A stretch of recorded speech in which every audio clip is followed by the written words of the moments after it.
Did the Creative Assembly intentionally push Rome Total War Remastered to the side, hindering its launch potential for Warhammer 3? This has been on my mind for a while now, and I wanted to discuss it. Warhammer 3 was announced on the 3rd of February with their trailer. Also, why am I here? Gameplay was 2 months later, and then launch about another 6 months away. The marketing for Rome Remastered began upon announcement. 1 hour later, YouTubers were showing gameplay, and 1 month after that, the game was launched. First of all, the marketing for this was clearly rushed. Like, it was crazy how crammed in everything was.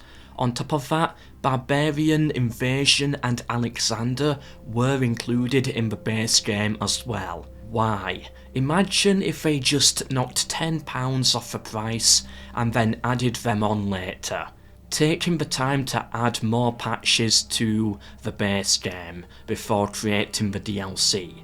I think loads of people who hated the price would have found that far better. 1 hour after launch, YouTubers were showing gameplay. I really feel bad for the small YouTubers in this community. Like, the big guys got everything, knowledge and gameplay, before the little guys could even make a video.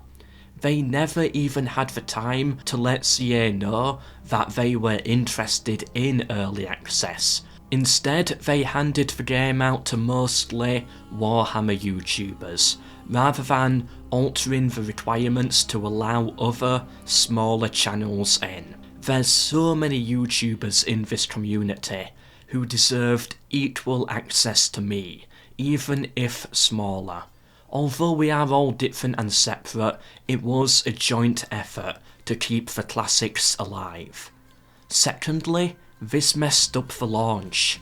Warhammer YouTubers were not able to show off every part of this game that needed to get shown. Very few of us actually had the knowledge of the original to give real feedback, and even where we could, a load of it was useless. Credit to them for listening and wanting to hear us out, but there was no real time for stuff to be implemented before launch. Just imagine if this was announced in October, then gameplay reveal November.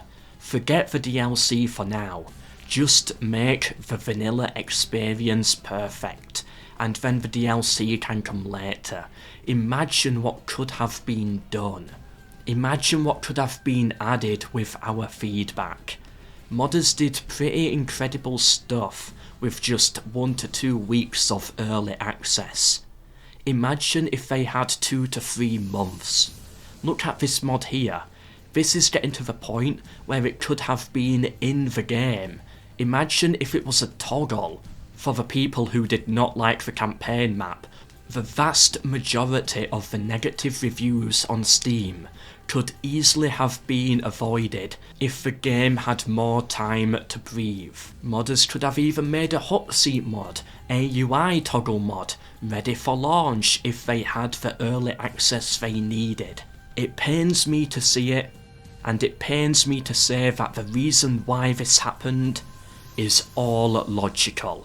The game launched and it looks like CA instantly dropped it. Not one YouTuber was shared on their Twitter since the game launched. I don't care on a personal level, but it was clear at that point they were going dark, going quiet, getting ready for the Warhammer gameplay reveal, which was announced just 6 days later. So what do I think happened?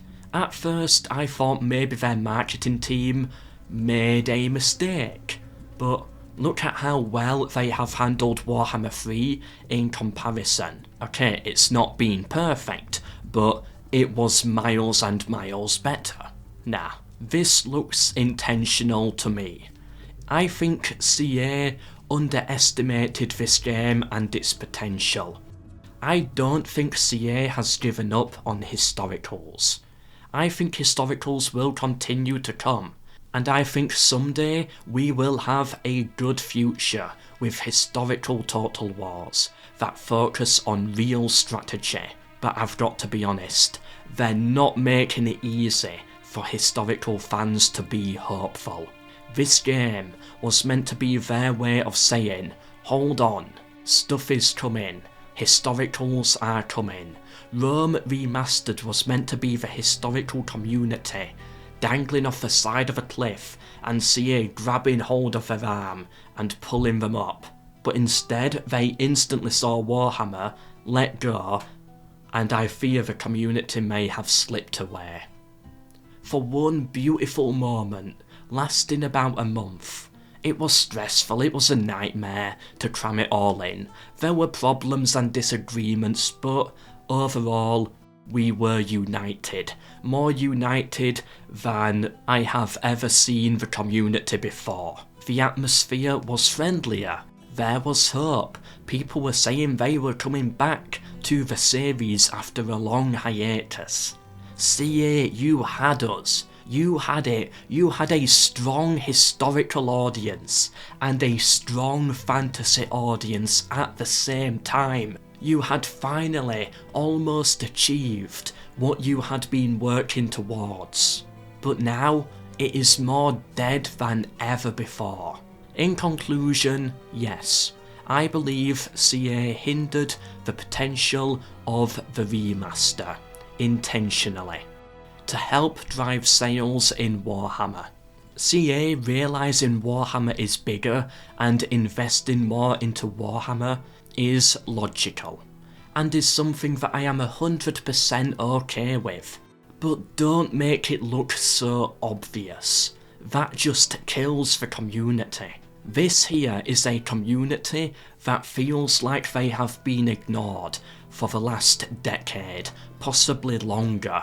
This was far from the way to go about it. They'll probably make more money in the short term, but failed to understand the culture and the community, and so damage could be done on a longer term. People are less excited now for the next historicals, from the comments and the statistics I have seen. I believe a Creative Assembly developer once said, they don't have a historical versus Warhammer vision, or historicals versus fantasy. That's great, but don't just tell me. Tell all the fans out there. Some communication about historicals and their future would be needed. And don't just tell, actually show us. The words are not matching the actions. If I'm being honest, just a tweet. Just a tweet would go so far at this point. That's how much we are clawing for something right now. Something saying historicals are still alive.